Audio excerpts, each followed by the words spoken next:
Thanks.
No, I don't know.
Hello, can anybody hear me? Yes, I can hear this, Mike Kimberly. Hey, so Megan Hotteshell says that she's used the Zoom link to get in, and it's telling her the host is waiting to admit you. Mike Kimberly. For Mike Kimberly? No, her name's Megan Hotteshell, and then another one is Allison Pearson, and they're both using the link, but for whatever reason, it's not letting them join. You're not the host. I'm not the host, so yeah.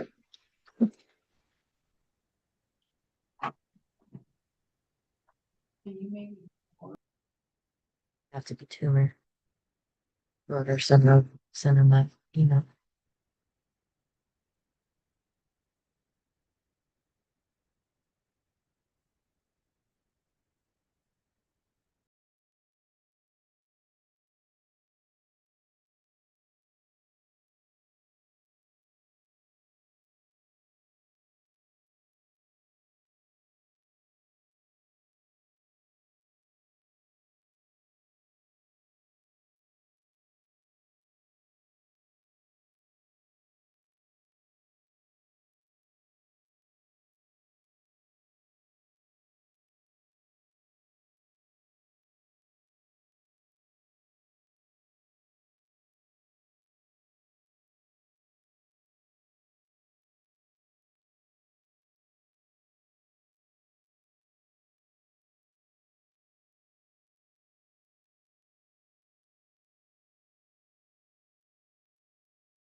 All right, thank you, everybody. We're starting a little late, a little bit of technical difficulties, so I apologize.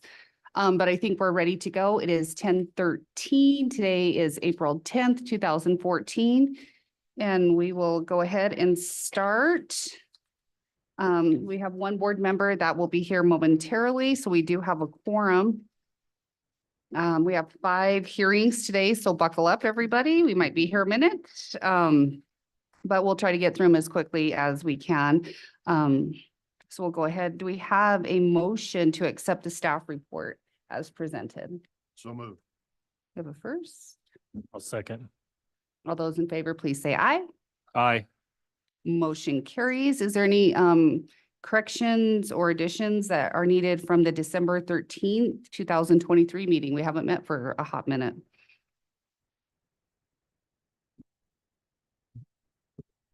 It's good to me. Anybody like to make a motion to accept the minutes? I'll make a motion. We accept the minutes for the December 13, 2023 meeting. Thank you. I'll second that. Perfect. All those in favor, please say aye. Aye. Motion carries. All right, so we do a review of the last applications we had from the December 19th, 2023 meeting, a notice of intent, a language amendment, and then a certified resolution, another language amendment. Thank you, Madam Chair. We did have the language amendments that we did for that R3, the high density zone district that we were working on with you guys that went through the notice intent period. And since we haven't met for a little bit, also got certified back in February as well. So that is now implemented within our zoning. Zoning regulations right now. Perfect. Thank you. All right, we will move into public hearing number 1, Mike Kimberling with Sky Thunder LLC. It is a conditional use permit for fireworks. And I see that Mr. Kimberling is on Zoom with us as well this morning. Good morning. And Morning. Eric, good morning. Eric, we'll turn it over to you. Thank you, Madam Chair. Hold on just a moment.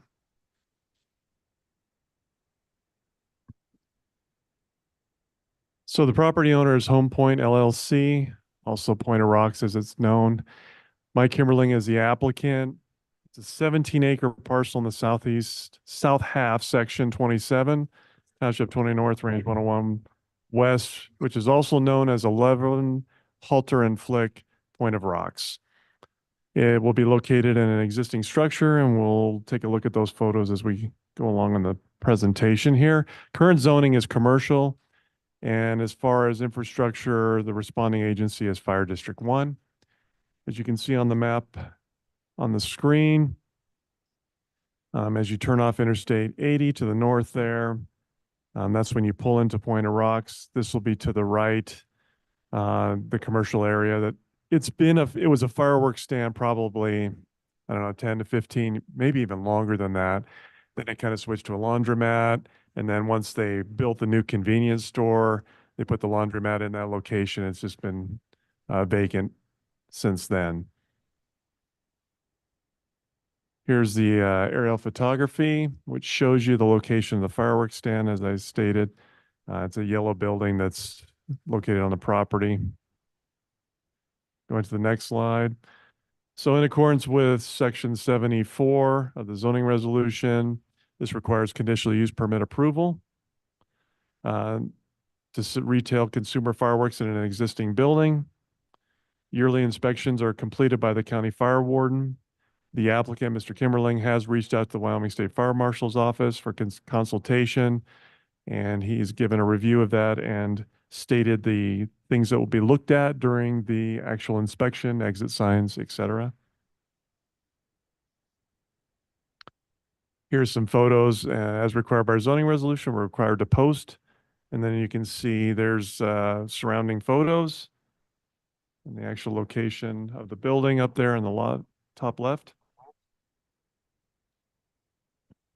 In accordance with our review criteria, we have to look at the 9 different criteria. Is it consistent with the comprehensive plan? It will provide additional economic opportunities for retail sales of consumer fireworks along I-80. As far as the impacting incompatibility with adjacent properties, that is the owner owns everything out there in Point of Rocks, right? So, and then if it's not owned by them, it's vacant. So don't see any incompatible issues. Plus, you know, there's retail sales, you have a convenience store and such. So very compatible with what's existing out there right now, which answers actually the number 3. So we'll move on. Has adequate public facilities. There is fire protection out there. There's actually a fire protection pond. When the new convenience store was put in, that was put in place for fire protection for the entire area. They're also on their own water system out there, which is regulated by EPA, even though it's private. It's considered public by EPA standards. As far as minimum adverse effects on the natural environment, we don't see any. Undue traffic congestion, don't see any issues with that. There's ample parking that's located on site, and we don't see any adverse effects as long as they complete IFC inspections every year, which is, you know, it is an explosive material. So that's why it's important that we do yearly inspections of these types of uses. And as far as conforming to the zoning resolution 74, that's the fireworks section. Up on the screen shows you all the different requirements, very specific requirements for these types of uses. So when we actually go out to inspect, we look at all these different things. Obviously, we don't want fireworks, just take, for example, discharging, which we've had that situation, and that's just not a good idea, as you can imagine, right? So, and no smoking either. So pretty straightforward things. As far as comments go, code enforcement, the business will require an IFC inspection before opening.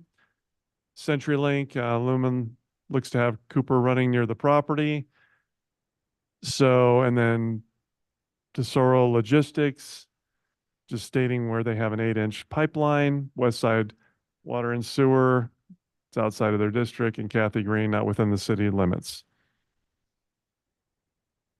So staff recommends approval of recommendation 2404-001 for conditional use for fireworks with the following condition. It's personal to the applicant. That's all I have, Madam Chair. Thank you, Eric. Mr. Kimberling, I see that you're on Zoom with us. Is there anything that you would like to add to the presentation today? Oh, there isn't. Okay, thank you. Okay, we'll go ahead and we will open it up to public comment at this time. If there's anybody via Zoom or in the audience that would like to speak on behalf or against or for the conditional use permit. Okay, hearing none, we'll close the public comment and open it back up to the board for any questions. I read through this weekend and my question was answered once we went back through it because I forgot I had read it. So about the extra fire protection. So my question was answered. Does anybody else have any questions? When is fireworks season? When does this open? Mike, I really guess I'm not sure when that is. We're hoping to get it open probably. We got some little work there, so probably in May, sometimes towards the end of May. Okay. Okay, perfect. Thank you. Mhm. All right. Would anyone entertain a motion for the conditional use permit? I'll make a motion. We accept public hearing number 1, conditional use permit for the fireworks stand out at Point of Rocks. Thank you. Is that with recommendation? With the recommendations. Yep. Sorry, Rob. Yes, with staff recommendations. Thank you. I'll second that. Any further and final discussion? All those in favor, please say aye. Aye. Aye. All those opposed? Motion carries. Does this one need to be approved by county commissioner too? Yes. Yes, okay. So, Mr. Kimberly, April 16th Okay. for final. All right. approval. Well, all right. I thank you, folks. Thank you very so much. All right. All right, we are moving right along because we only have Mr. De Leon for a little bit, about an hour. So we're going to try to keep this moving here. So public hearing number 2 is SAC Wireless. Carla Sanjor on behalf of Union Wireless, they are applying for a variance with section 5.g with Sweetwater County zoning resolution. Eric? Thank you, Madam Chair. So the property owner is Smith Rentals, Rock Springs LLC. And the legal description is 100 west 150 foot of Lot 8, Block 13, Mountaineer, Section 5, also known as 64 Gannett Drive. Current zoning is commercial. It's within the growth management area. Fire District Number 1 is a responding agency. It's on Gannett Drive. As far as road access, it's an existing subdivision lot. And it's Rocky Mountain Power, and it's within the White Mountain Water and Sewer District. It's actually right next to it, the actual district office there. So let's just take a look at the map here. As you can see, what fronts on Yellowstone Road is commercial zoning and the Gannett Drive, and it is fairly close to residential, which we know that's the majority of zoning in north of Rock Springs is residential zoning, but we do have some commercial that towards, as you get towards Yellowstone Road. And so as far as when you look to the north, you have commercial zoning, and to the east, commercial zoning, and then you run into residential, which is R2, and then the adjacent property is also commercial, and then kind of to the northwest is R2 residential zoning. So there you can, and we'll have another photo here to kind of show you, but there is an existing, what they call a COW, which is a communication on wheels. So there is an existing tower on site. operated by Union Wireless. And then you can see some commercial type buildings surrounding the property. And so this kind of as application summary, the existing tower is 50 feet, which is the maximum height in commercial zoning. And it was permitted by a permit in 2014. Union Wireless is intending to proposing a new tower to the existing site that is 120 foot and 124 with an antenna. A new 8 by 12 generator building, 11 by 20 electrical building, new propane tank, new 200 amp service. Ground space not changing as Union leases the entire parcel. And then they're going to add 9 antennas, 12 radio, and associated cabling. Okay, so I included with the application is the RF emission study, and which explains some of the gap in coverage. I'll leave that to Union to present. I'm not an RF engineer or expert, but they did provide that. And that was the purpose of that. So Megan, if we could go to, I'm going to have them, Union Wireless, explain that. Just got to get to the application. I'm sure you're going through it too.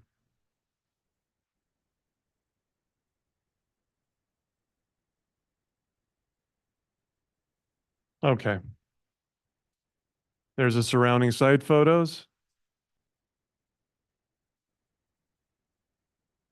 Okay, and what this shows you, so we're here today because it requires a variance, 50-foot maximum allowed in commercial. And obviously this far exceeds that with 120 feet, 124 with the antenna. And so what this shows you is the fall zone. And I believe this is 120 foot with 120 foot buffer. So that's what's in purple. Thank you. I almost said pink. And then yellow is the 124. So kind of shows you in worst case scenario, if there's a tower failure and it doesn't fall upon itself, that what could happen. Oh, I also want to remind the Planning and Zoning Commission that the Sweetwater County has not adopted the ICC International Code building code. So we do not verify building foundations or structural foundations in the county. So when we look at a variance, there's 3 criteria. And one thing, in order for the conditional use to go through, the variance is going to have to go through. So in the 3 criteria, the first one is there are special circumstances or conditions fully described in the commission and board's findings which are peculiar to the land or building. Again, I want to repeat that last part, which is peculiar to the land or building, for which the variance is sought and do not apply generally to land or buildings in the neighborhood and have not resulted from any act of the applicant subsequent to the adoption of the zoning resolution. So Madam Chair, you might have remembered this in 2018. I think we did a site visit. Yes, we did. And it was out in Granger. We actually recessed to go out there. The Planning and Zoning Commission did to look at the site. There were actually a few hearings with that. It was with T-Mobile. And it was on an R2 zone property that was 62.69 acres. So it was a very large parcel, which staff and the board viewed as peculiar since the lot size way far exceeded what's traditional average lot size of R2 in Sweetwater County, which is 1 acre. And that 62.69 parcel allowed enough buffer for the cell tower fall zone, which was right adjacent to residential, and spacing, if you remember this, to aesthetically conceal the tower, because we asked the T-Mobile to actually move that tower back. So in comparison with this application, this is on a 1.003 acre commercially zoned lot. It is not peculiar to the neighborhood, since the average lot size of commercial and residential is 1 acre. And the 2008 in comparison to the 2018 application. In addition, the lot size of 1 acre does not provide enough space to provide adequate distance for a fall zone or any other geographic feature or spacing or distance for concealing the tower. Because we have it's relatively flat out there. So this will be a very visible tower, probably the tallest structure out there north of town. The applicant is not stating any the other key thing here is in their application, the applicant is not stating any special circumstances or conditions of the land or building supporting peculiarities or circumstances that support the variance application. So we go on to criteria 2. For reasons fully set forth in the commission and board's findings, the circumstances or conditions are such that strict application of the provisions of the Sweetwater County zoning resolution would deprive the applicant of the reasonable use of the building, land or building. The granting of the adjustment is necessary for the reasonable use thereof, and the adjustment as granted is the minimum adjustment that will accomplish this purpose. So again, the applicant is not providing evidence in their application to warrant that reasonable use of the property will be taken if the board does not grant this variance. The 2015 zoning resolution offers over 100 distinct commercial uses on the property that could be established without the necessity of a variance. So staff does not conclude that reasonable use of the property will be taken if the board does not approve the variance. In addition, the applicant is not providing additional alternative locations within the coverage area that were evaluated that would accommodate the tower without a variance request. And the applicant is not providing evidence as required by Section 4E to point to any extraordinary, or exceptional circumstances that little enforcement of this resolution will result in unnecessary hardship. Just take, for example, and we've had the situation come up in variances where, that's what you look at is, let's say there's a subdivision or a parcel that is unique in the area, is narrow, too narrow to develop. So that would be a good case maybe for someone to come in and request a variance from, let's say, a setback because it's an unusually shaped lot and they lose all economic viability of that lot without a variance. We don't see that in this circumstance. And then number 3, the granting of the variance is in harmony with the general purpose and intent of the zoning resolution and will not be injurious to the neighborhood or otherwise detrimental to the public welfare. I've already stated that we've provided that fall zone map with adjacent buildings. As far as safety concerns, adjacent neighborhood is mostly residential in nature, especially when you head west of the property. And the applicant's proposing a tower that will be the tallest structure north of Rock Springs, which will affect neighboring view sheds and residential character. And as far as the comments, Rocky Mountain Power is also expressing concerns with utility lines within the fall zone of the tower, which you'll see in the first comment. There are concerns with that. West Side Water and Sewer. None of these requests fall in the boundaries of West Side Sewer District and don't apply. Rock Springs, Kathy Green, an informational note that towers over 40 feet shall not be located within a quarter mile. These are city regulations, by the way, ordinances. Within a quarter mile from any existing tower that is over 40 feet in height, unless the applicant has shown to the satisfaction of the city that there are no reasonably suitable alternatives sites in the required geographic areas which can meet the applicant's needs. Madam Chair, staff does not see that they have met the variance request, and therefore we request denial of the variance request. That's all I have, Madam Chair. Thank you, Eric. And I see Carla, you are on there, and I'm not sure we have a lot on Zoom today, so I don't know if we have anybody else from Union Wireless or if anybody would like to speak on behalf of the application. Hey, yeah, this is Cynthia Vandemark. I'm an associate project manager on the project working with Carla. Unfortunately, for some reason, her mute button is not working, but I can speak to our project as well. Is it okay if I kind of created just a little presentation to keep me on track? Is it okay if I present that? Yes, yes. Oh, yeah. Okay, I had to do that because for one thing, RF is pretty hard to sift through the material.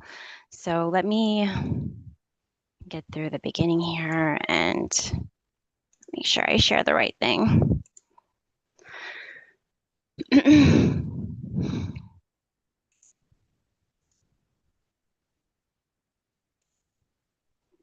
Okay. Let me go to slideshow. There's so many, the zoom in link is kind of blocking my view here. Shoot, there we go, slideshow from the beginning. Okay, so I am working with Union Wireless. SAC Wireless is a company that helps carriers and fiber providers and utility companies throughout the country to install telecommunication services, upgrades, modifications. And we were hired on with Union Wireless in regards to their Huawei project, which entails removing Huawei equipment at existing sites that they have. And this was a site as part of that project.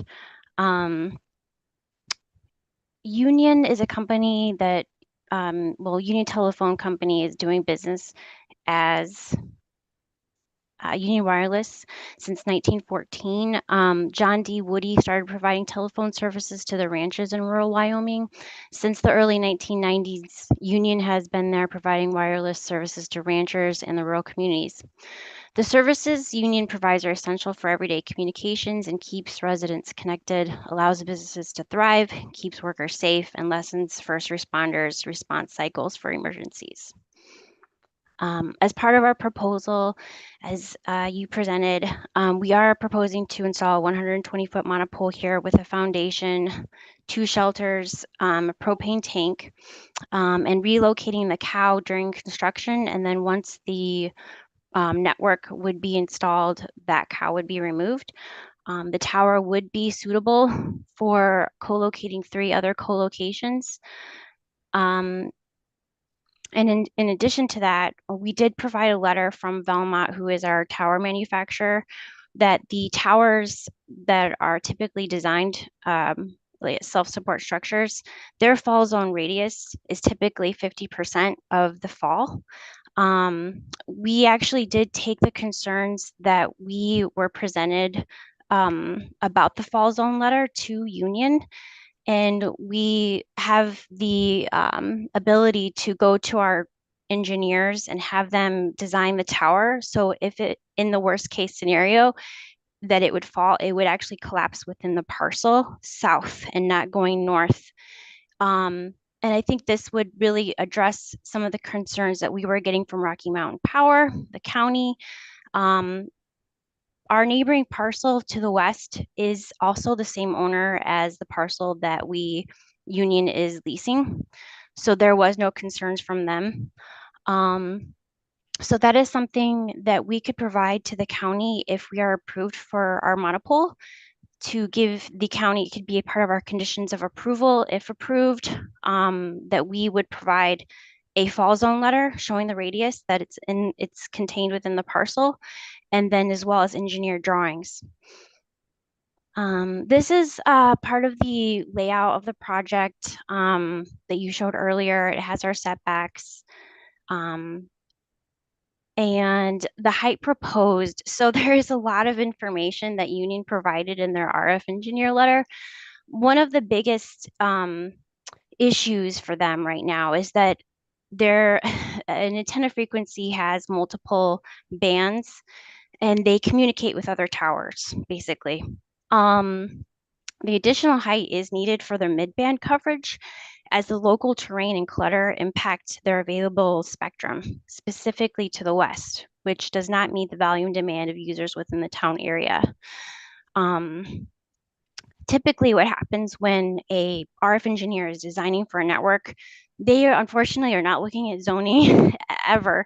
They're looking at what is going to be necessary for the network. And I wish the two could kind of collide and they always matched up. But unfortunately, when they did the analysis for this location, this was the area that met their needs. The specified height will provide a signal to a larger area, more efficiently balancing traffic between existing towers. The proposed 125-foot site will provide for balanced sector loading with dominant sector servers throughout town, improving the individual customer experience, maximizing data throughput rates on the network, and enabling overall spectrum utilization in a high density usage area. This map just shows the density area. And as you can see, a lot of the area that's to the left is residential here. And that is really where they're trying to improve their service. Right now, as it stands, this is the mid-band site coverage as of today. The greener it is, the more efficient that signal band is for that mid-band. And that is the biggest concern for them, especially as there's been a lot of issues with providing service with the existing demand that they're getting. This is another nice view map. The green, it's a kernel density map.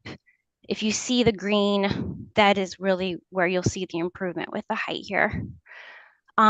We did also talk to Union regarding looking at other locations, and they did confirm with us that they did look at other locations within their searching. And we also, which is here, and as you can see, all of these locations to the, sorry, getting my directions all messed up. West is all residential, and there's only a little sliver that's commercial. So unfortunately with the ordinance, there wasn't really anything here that you could install a tower that meets the 120-foot setback, which is for our variance. Or I'm sorry, the height variance, excuse me. Another aspect that Union told us to state as well is that they do lease this entire parcel, and they already utilize this property today as a remote shop, and they store their vehicles there today, as well as having that cow. They have a great relationship with their landlord, who owns the parcel as well as the western parcel, as I stated. The site meets the coverage requirements as indicated in the RF engineer letter. We did look at existing towers within the area, and there are 2 AM towers, but they're within 2 miles, and they're way out of our coverage needs. And in addition to that, I've learned that AM towers are just not safe to co-locate onto due to their type of infrastructure. The county zone districts where a 120-foot tower could be installed are too far out of our network requirements to meet services and demand. We looked at the zoning map here, and the agricultural and the I-2, Carla made a really great map here showing where we could per zoning install this tower, and they're just really outside of our network requirements and needs. Let me escape here. So that's our presentation. Did you have any, let me stop sharing really quick.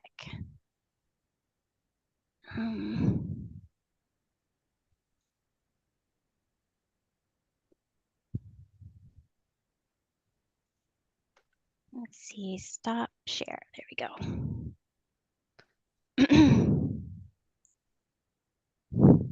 Thank you, Cynthia. That I think helps a little bit. Does the Thank you board so have much. any? You're welcome. Does the board have any questions? I do have a couple, but not being an engineer, obviously, I guess I just don't know how with our Wyoming wind, anybody can guarantee that that fall is going to be straight down or only half the radius, or it's just going to fall to the west. So that is my concern. I'm like, we have crazy wind from every direction. I'm like, I just Again, not being an engineer, and Rob, maybe you can fill me in, but I'm like, I just don't know how we can guarantee that. So there are specific designs that you can ask the tower manufacturer to consider, and this would be one of those items.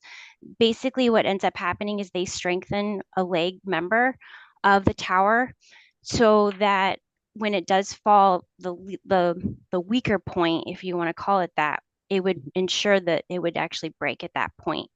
And what's really great is that Belmont has provided a letter to you all saying that they haven't had any experience with towers collapsing, which is really great.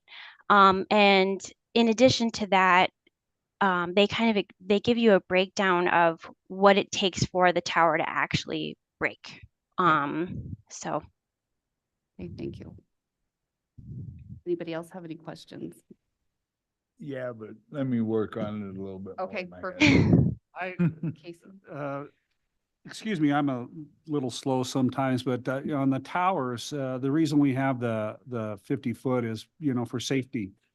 You can say the worst case scenario if the towers will fall down by itself. I understand that, but what if somebody came in there and wanted to actually do some type of basically sabotage? They wanted to bring the tower down. I mean, they wouldn't fall. It wouldn't fall under the criteria of the engineered specifics. It's going to fall probably the whole thing, the whole distance.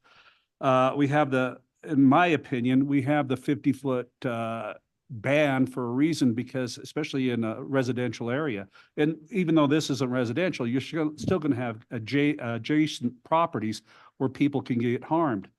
I'm all for, don't get me wrong, I'm all for businesses. I'm all for advancements in telecommunication, as everybody else is on, I'm sure, on this board. But I can't in good conscience vote for this, because I think that Union Wireless should find another area with a fall radius where we don't have to worry about it. I understand their particulars. I know the people out there right now have union coverage. I'm trying to understand why I should vote for this, because right now they have coverage. You could possibly put somebody in risk, and this is the reason, and the aesthetics of it. I mean, people don't want to see a 120-foot or 140-foot tower in their backyard. So unless you guys can make a better argument, I can't see where I could vote for this. I know there's not much of a question there. I'm sorry, but yeah, but I would like to know, I'd like to hear something from you that, would really sway me to say, this is why we absolutely need this. I'm thinking to myself, when you're going over your presentation, where they have coverage, union coverage right now, what difference will this make? Maybe you can explain that. right now, if you look at our justification letter, there isn't enough coverage for the mid-band, and that's it's impacting significantly the service in the area. They do need the increased height for that. I don't think any carrier wants to go high unless they need to. It's obviously, this is a permanent solution that they're looking for to address their coverage hole, so to speak. It's a costly project for them. And I do know that even manufacturing this in a way so it would fall in a particular way is going to be costly. Towers typically don't fall from the foundation. And we can definitely address any safety concerns in terms of access to the facility. If there is something that the county would like us to have here built to ensure that no one can have access to this parcel or that leased area, we definitely can take that as part of a condition of approval if the county would accept that. Kelly, are you? Yeah, so did they ever go into using, because we have a 50-foot height limit. Did they do maps on what it would take for them to create coverage within our existing limits? I think for this particular situation, they're going to have to build 2 or 3 towers. I'm not sure. I'm not really the greatest at communicating the RF engineering aspects of it, but I do know that these towers communicate with other towers in the area. They are communicating with towers in Rock Springs City. There's two sites, particular Rock Springs College and Rock Springs Fairgrounds Cow.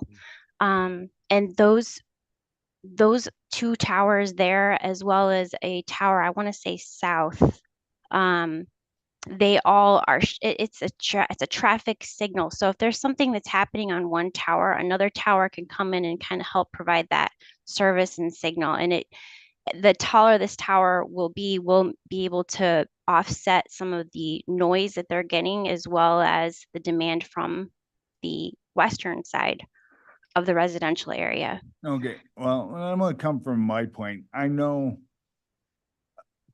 we set these things at 50 foot, and it is partially about safety, but people do not want to look at a 120-foot tower in their backyard, you know, or driving down the street and see it right off over the houses, you know, because, and I know people that don't want to see that. But we're pretty good at giving variances, but it's usually within limits. What was the last one? 6 foot, or we let them put a tower on top, go above it. But I mean, we're looking at 100 or 70 feet beyond what we've already established as limits. I'm like, you really have to justify it to me why we're gonna go that far out of that limit we've set already. And I want to hear you tell me, why are we gonna go that far and infringe upon all the people that don't want to look at it, don't want to feel insecure about it being there? You know, those are the people we have to talk to. Yeah, you know, with telecommunication services, it's essential services. You know, there's a couple parts to your question. One is the aesthetics. The other part is the need. There's a huge need. You know, I live in Illinois, so it's a little bit different here. We have towers pretty much everywhere, and so we've kind of lived with them. I'm just speaking from experience, but I do think that what's really important is the service aspect of this and the improvement that it's going to provide to the community, as well as the ability for future co-locations to come. There won't be other towers coming. And this area is, without this specific tower in this location, there would be a hole in your coverage.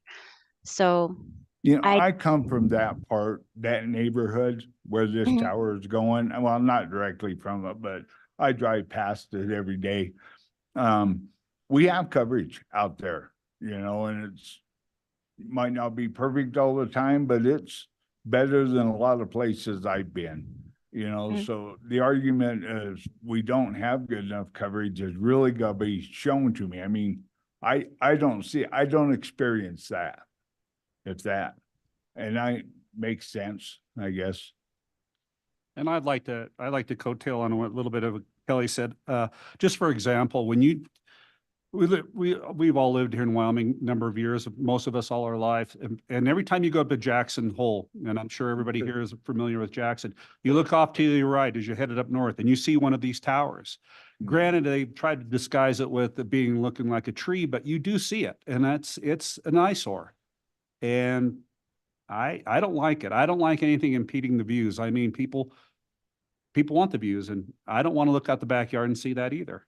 Sorry about that, Kelly. I did. Well, I actually had somebody there said they don't want to see that out their Yeah. backyard who lives right there. So it's, Yeah, and I have to agree with both of you guys. I mean, it's the height issue that's my concern.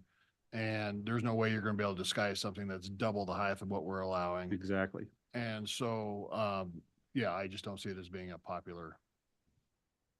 I'll go 50-foot towers all over the neighborhood, but that's our limit. Well, we'll go ahead and open it up to public comment. If there's anybody else via Zoom or in the audience that would like to comment on the variance being proposed.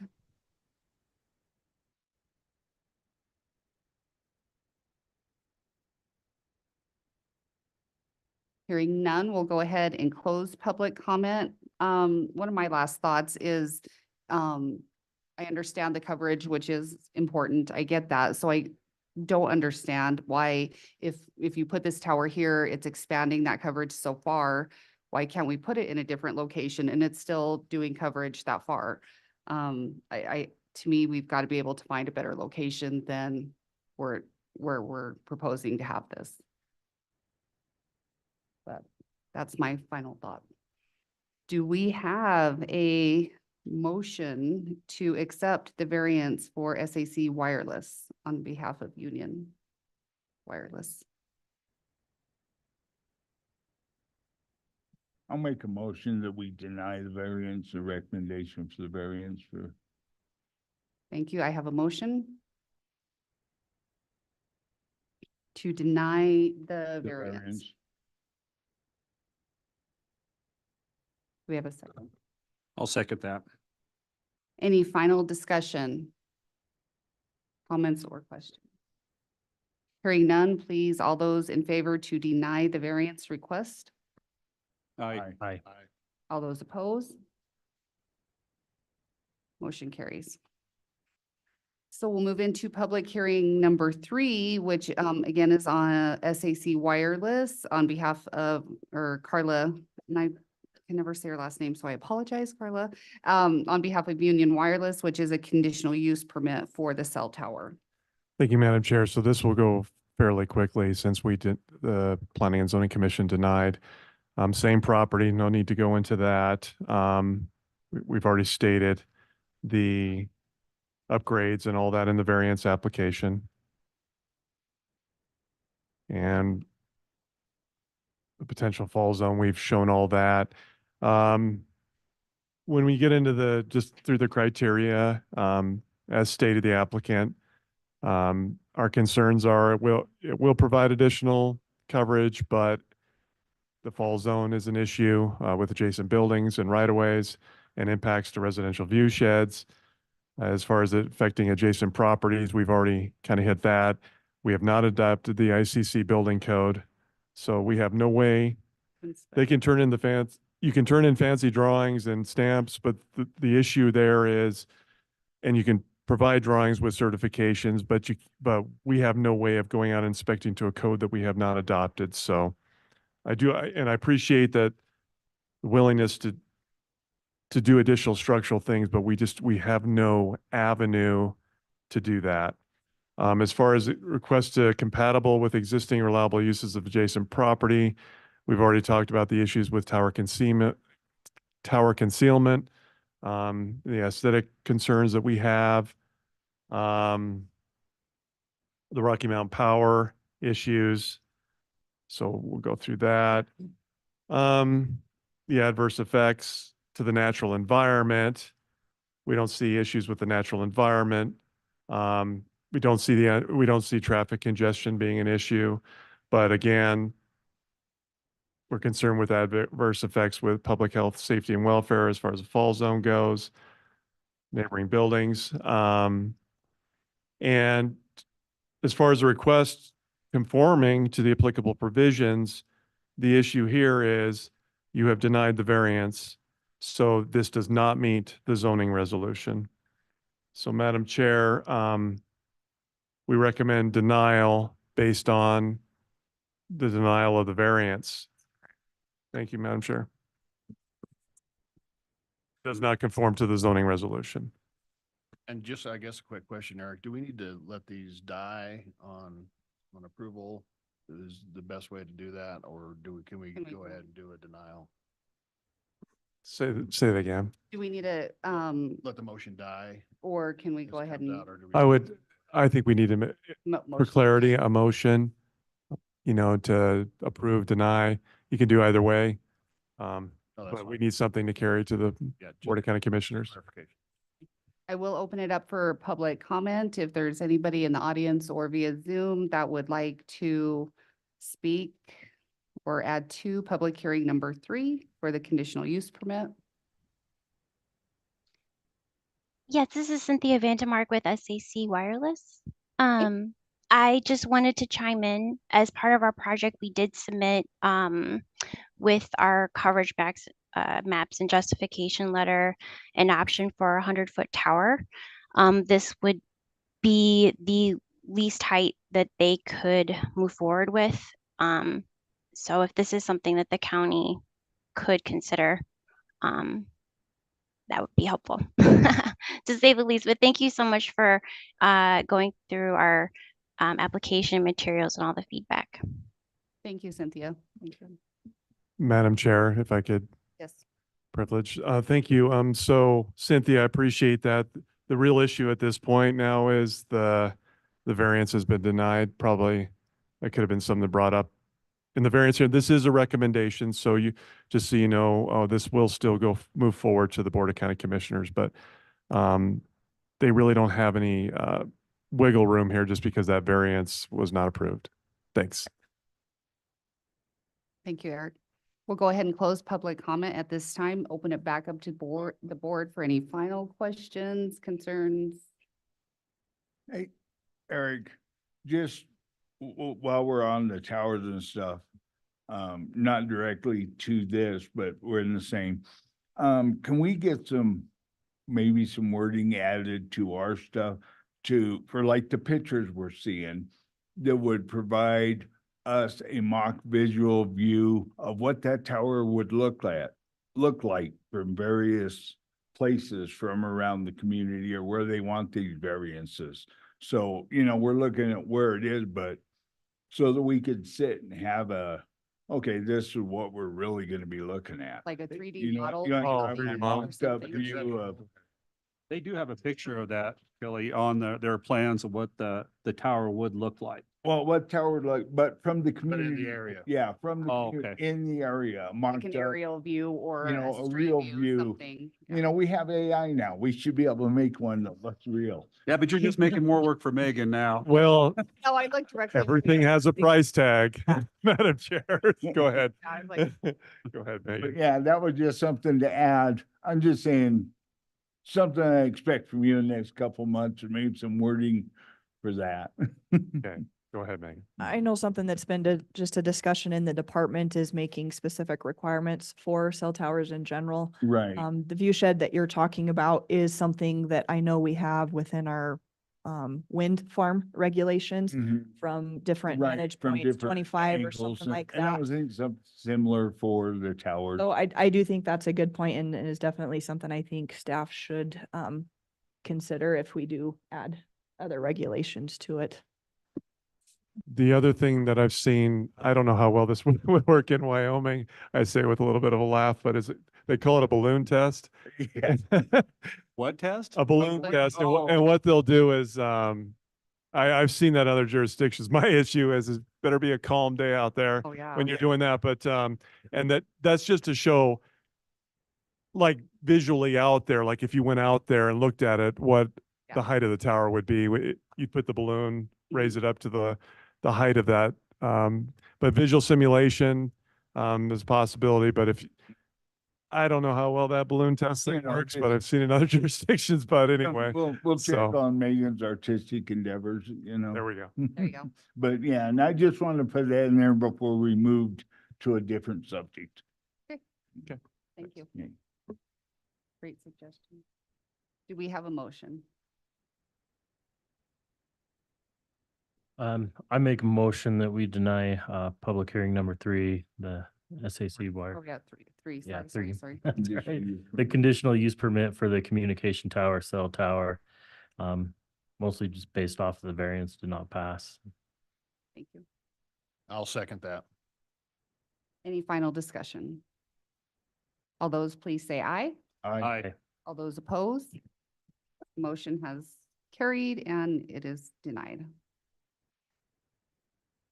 Okay, thank you, everybody. I know that was a lot. We'll move right on into public hearing number 4, Wesley Slaw with Pacific Soda LLC.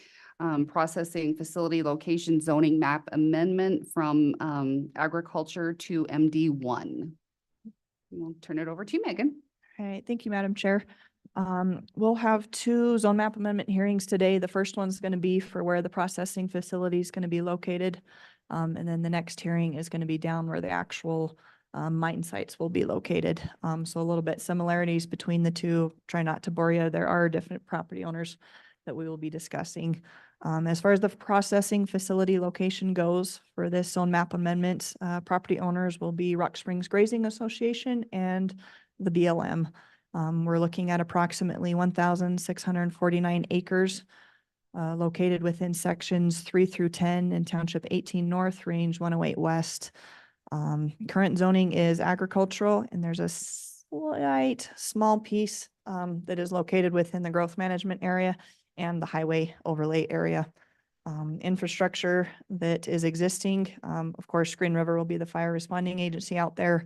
And currently the nearest public roads, of course, will be I-80, Wyoming Highway 374, and Wyoming Highway 372. So here's just a little bit of a zoning map with the proposed portion in there. As you can see, this is that little slim area. When we get a little bit more into the criteria, I'll talk more about that. So most of actually all of it zoned ag. There is MD1 zoning just to the north of it. And then, of course, as you get further in towards Jamestown and everything like that, you can run into some commercial property as well. Just a little bit of background and information that I pulled from the cover letter that was submitted by Wesley and his team. The processing facility will be located approximately 8 miles west of Green River. This will consist primarily of a refinery, cogeneration facility, a calcining and caustic production facility co-located within the finery, an emergency pond, purge pond, a landfill, and salt storage and rail loop. Here's just a little bit more detail of that zone mapped to show the slightest area, something that I know you all have heard Eric and I talk about. We need to look into our growth management regulations and figure out how far we really want this area to go. I think in some instances it is a little overreaching with things like that. I think this is a perfect example. We're talking about up on Peru Hill. That's a ways from any of our larger cities within the county. So just something for staff to consider kind of in the future. Here's an aerial view. Nothing has been built out in this area. And I'll jump. Also, here's the application map that was submitted by Pacific Soda. You can see the existing natural gas pipelines that are crossing within the zoning area and very near to it. Keep this slide in mind when we get to the comment form, because that is something that we did receive comments on. Nothing that's going to affect the zone map amendment process, in my opinion, but something that needs to be taken into account once they get to construction. And it's good to see that they've already kind of taken that into account on their map that they presented within their application. Here's also the overall map. As you can see up here, it's where the facility is located, kind of on the top of Peru Hill, just to the west. And then down here, just for frame of reference, when we approved the Project West stuff a few months back, it's actually located within the same township. So it's just a little bit north of where the McKinnon Road comes off of 530 heading south out of Green River. So same township, uniquely enough, it's just a little more in the southeastern portion of that township is where the mine sites will be located. We chose to post public notice. We did it more towards the processing facility location for both, just because that we figured is going to be the highest traffic area for people to see what's being proposed here. And we'll jump straight into the 6 review criteria for the zone map amendment. Fortunately, this will encourage great growth and development to many of the economic and social well-beings of our county residents, which is something we like to see. and we will be excited to see happen. The proposed zoning is suitable for the existing topography and also creates buildable lots. Again, both of these locations are well within the known sodium leasing area. And existing topography, in staff's opinion, will be reasonable for development of the processing facility. I know being able to have easy access to water is also going to be pertinent to facilities like this, and the proximity to the Green River being about 5 miles to the northeast will allow for the much needed water intake for processing the actual trona. Criteria number 3, is it compatible with existing and allowable uses? As I kind of stated before, it's surrounded by a lot of other agricultural and mineral development zoning. Most of the mineral development is north of the interstate as you keep going in varying locations where there's gravel mine sites and other trona processing facilities as well. And the 12.6 acres that does land within the growth management area in the highway overlay district, this is something that staff does not find to be significant enough right now to impose any other restrictions on it. And we do find that it's compatible with existing allowable uses within the proposed zoning. Does the proposed zoning demonstrate adequate public facilities, including roads, drainage, potable water, sanitary sewer, police and fire protection will exist or will serve to exist at the request such time facilities are needed? Right now, this property is vacant land. The nearest public roads are going to be your highways, of course, accessing right off of Interstate 80. But access, drainage, potable water, sanitary sewer, fire protection will need to be considerations when the construction permits will be turned into our office when it comes time for the processing facility to be built with all its ancillary uses and structures. As you'll see in a little bit, the later comments we have, there are several existing utility lines that need to be taken into consideration during the planning and design phases as well. Staff does not find that this zone map amendment will adversely affect adjacent property owners. We've also not received any negative comments, which is always a good sign. And last but not least, staff does find that this amendment does conform with all applicable requests of the zoning resolution. We did receive public and agency comment back, first being from Tesoro Logistics Northwest Pipeline. They do have a crude oil pipeline that is south of the affected areas. Westside Water and Sewer, it's outside of their district. Same thing with City of Green River, no comments from them. And same for City of Rock Springs. And then Mountain West Overthrust Pipeline also submitted a comment that said they've got 2 38-inch diameter high pressure gas lines existing in 50 to 100-foot easements, which they request to be taken into consideration during the design phase. And Lumen shows that they do have some copper that is located within a few portions of the sections. More of it looks like it's kind of more along the Highway 372 side, so the southern side of where this is being proposed. And then again, once you get kind of heading north on 374. Staff does recommend the approval of this zone map amendment, and that's all I have, Madam Chairman. And we do have the applicant is available on Zoom. Thank you, Megan. Mr. Sly, I see you're on the Zoom, and I didn't know if there was any, because we have some other ones up there who's all on for Pacific Soda, but if you would like to add anything to the presentation, now would be a great time. Thank you. Thank you, Megan. Great job. I have nothing to add, but did want to mention I have a few colleagues also on the call available to answer questions. So if there are any questions from anybody, our team's available. Does anybody from the board, and we'll open it back up to the board, but does anybody from the board have any questions for Pacific Soda at this time? I do have a question.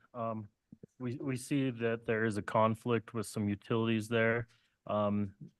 Is there a plan to work around this or to move these utilities? And basically just asking, is this getting addressed? Thank you.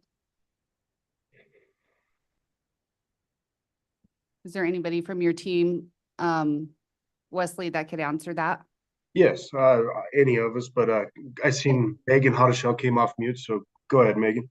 Yeah, sure. Thanks. I'm outside counsel for Pacific Soda and just wanted to note on those utilities, we're actually in communication with Mountain West Overthrust, working on actually tapping into those gas lines to feed the facility for natural gas supply.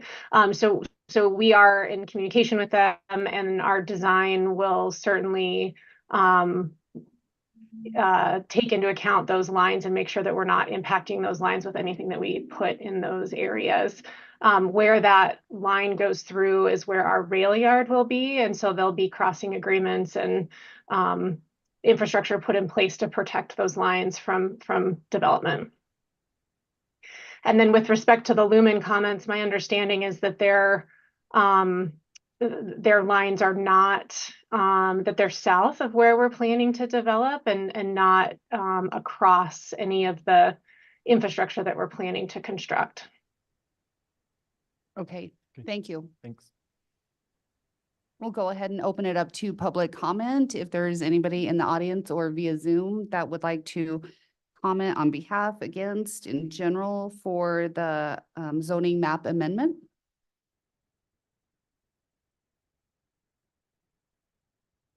Hearing none, we'll close public comment. We've had a quiet public comment day for whatever reason, for as many hearings as we have. We'll open it back up to the board for any final questions or comments that we would have for them. Anybody? Okay, do we have a motion for public hearing number 4? I'll make a motion to approve public hearing number 4, processing facility location, zoning map amendment from agriculture to DM and D1 mineral development. Thank you. I'll second. We have a first and a second. Any final comment, questions? All those in favor, please say aye. Aye. Aye. All those opposed, motion carries. We'll move into public hearing number 5, again with Pacific Soda, a zoning map amendment from agricultural to MD1. All right, thank you, Madam Chair. Again, going to be very similar to the previous one, and I'll try to hit on the differences that are between it just because we're in a completely different location. There are 3 property owners in which this zone map amendment would affect Bureau of Land Management, Uinta Development Company, and Sweetwater Surface. This is for approximately 4,646 acres that's located within sections 22 through 27 and 35 and 36, all within Township 16 North, Range 110 West, and Section 30, Township 16 North, Range 109 West. Current zoning is agricultural. Infrastructure that's in the area, Green River will be the fire responding district, and access will typically is going to be off of Wyoming Highway 530 coming south out of Green River. As you can see, here's the zone map location. As I mentioned before, the recent zone changes that we went through are the other MD1 sections within the area. In the teal is what's being proposed to be changed for this public hearing. So we're looking about 6 miles west of the intersection with McKinnon Road and Highway 530. This is the map that was submitted by the applicant, again, showing an existing natural gas pipeline that I'm glad to hear from Megan that that is already under consideration with a processing facility, and I would assume is under consideration out here as well. I'll jump into the review criteria.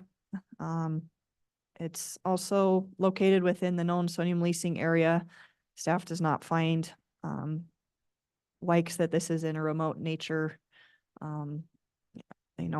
We think it's a good place for solution mining. And of course, you need to have areas where you can access and go deep, deep down in the earth to get this stuff. So having it being in a remote location is not a bad thing.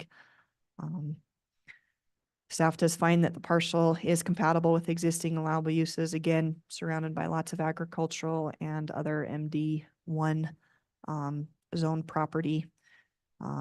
And in this area, most of the property is primarily vacant. We do have the public access roads in the area, the highway. And there is, through kind of just looking at aerials and in discussions with Wesley on this project, they have put an existing brine pond and surge pond within a portion of section 27 that has been used during their research and development phase of this project. Both of which are permitted with DEQ and the state engineer's office for that, which we were glad to hear that they've gone through the more rigorous permitting processes for that. One of those things when companies like this are trying to test out an area, sometimes all they can do is just kind of test things there in order to be able to figure out if they're going to be able to get the minerals and such that they're going to need to provide a successful project. So was glad to learn that that's been taken care of. And again, there are existing utility lines. So access, drainage, potable water, and fire protection, and need to be taken into consideration during the design and construction phases. Staff has not received any negative comments, saying that this will adversely affect adjacent properties. And we do find that it meets all applicable provisions of the 2015 zoning resolution. And we received the exact same comments that we did on the first public hearing, so I'm not going to bore you with those. The only additional one that we received was from Wyoming Game and Fish, and we are pleased to hear that Pacific Soda is working with them to mitigate impacts to wildlife within the area. So thank you for working with them up front. We always like to see that with new projects coming to the area. And there is copper within the area that Lumen discusses and showed within the map, as you can all see here. And again, staff does recommend approval of this zone map amendment from agricultural to MD1. Thank you, Megan. Is there anything else, Mr. Slaw, that you guys would like to add to this second presentation for the second location? No, again, thank you, Megan. And if there are any questions, the team's available to answer anything. Does anyone from the board have any questions on the second zoning map amendment? Nope. No? Okay. We'll go ahead and open it up for public comment. If there is anybody in the audience or via Zoom that would like to add any questions, concerns, comments? Hearing none, we'll go ahead and close the public comment portion. Open it back up to the board one final time for any questions, comments. I'm excited to see these projects moving forward, not knowing with everything going on around us, so I'm excited. Do we have a motion? I'll make a motion that we approve the zoning map amendment from agricultural to mineral development. Thank you. I'll second that. We have a first and a second. Any final comment? All those in favor, please say aye. Aye. All those opposed, motion carries. All right, we will move both of these to the county commissioners meeting on April 16th. Thank you for being here and sticking through our technical difficulties today. Thank you. Thank you. Oh, thank you. Thanks, Megan. Thank you, everyone. Thank you, everybody. Thank you. Thank you. Have a good day. All right, other business, federal partners update. Eric. Thank you, Madam Chair. Just real quick. So I represent the county in several different federal projects. So let's start with Pacific Soda, as we are a cooperator with that. As far as timeline goes, just so you know, we're looking at March of next year, I think is when they're looking at construction and hopefully be through the NEPA process. I should have probably mentioned this, but But the zone change does reflect the preferred alternative with Pacific Soda. So everything's in accordance with that. As far as Project West goes, we have just started, BLM has initiated an EIS or NEPA process with that. So we will be working with the BLM Kemmer office on that. 368 corridor, also a cooperator on that. I had 6 cooperator meetings in 1 week. They are very busy. This is a pipeline corridor that goes south of Wamsutter. Really, the alternative that we would like to see is a multimodal energy corridor that would allow all sort of pipelines and overhead power. So Sweetwater County supports that. You've probably heard of Jackalope Wind Project. Let's talk about that a little bit. So not a lot of information. And, I can't really talk about when we're in cooperator meetings, but I can tell you they had a public meeting last week. It's 213 turbines that are south of Point of Rocks. Okay, in that area out there, south of the Bridger power plant. So, just looking at the map and I can provide maps of that. They will have to go through a conditional use permit through the county. So you probably see that next year. Maybe next year or the year after. It's going to take a little bit to get through NEPA, but we're going to start working alternatives development this summer. So it's going to be the biggest wind project we've seen in Sweetwater County. As far as the resource management plan, the public comment period ended. We submitted our comments. They're anticipating that release of that at the end of the year. I do want to show. So you've heard a lot about the RMP, so we won't go into that, but I want to bring up something that you should also be aware of. It's called the Sage Grouse RMP Amendment. And I've got here a map. This is out actually for public comment. You could actually go on the e-planning site and comment. So what this shows, there are 6 alternatives with this. It's alternative 1s through 6. And alternative 3 is of huge concern. And I want to thank that Wyoming Commissioners Association, Micah Christensen, and then Danielle Bentoncourt with CLG. They're on top of this. So that makes me feel really good that they've been involved through the entire process. What you're seeing there is maps and then we'll go to the maps that have a really huge impact. But this is alternative 3. Alternative 3 is of concern. They do have a preferred alternative that's alternative 5, which is much better than alternative 3.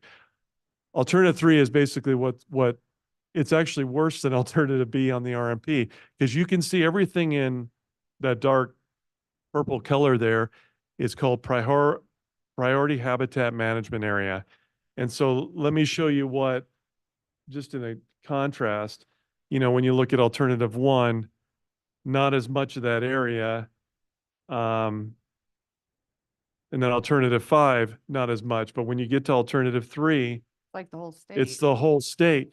So this is not an exclusive Rock Springs, Sweetwater County like RMP. It's multi-state. Okay, so you see all the other states involved in there: Nevada, Oregon, Idaho, Utah, Colorado, Montana. Oh. So you're seeing a lot of that on there. I'm glad to see that alternative 5 is the one that they're choosing, but look at that map. Everything in red is close to oil and gas. So look at the state of Wyoming, look at the checkerboard, because what that is correlating to that priority habitat management area for sage grouse.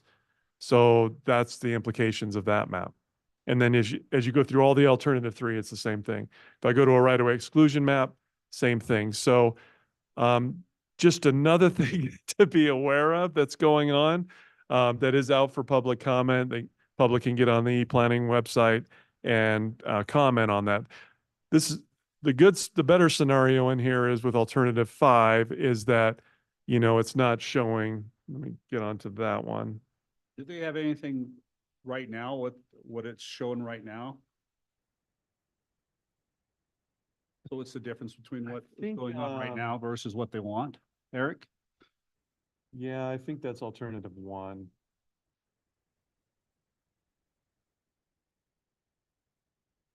Not 100% sure. I'd have to look at that and get back with you about pulling that up. Usually the first alternative is, but I don't want to say that and then give misinformation on that. Um,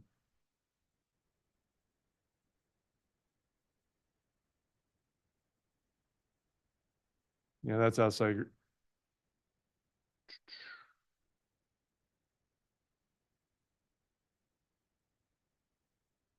As you go through, I mean, all the mineral maps, see there's geothermal, just everything. So the big issue here is, obviously that's a huge concern because I know we're focused on the RMP, which is a huge concern, but there's also this going on.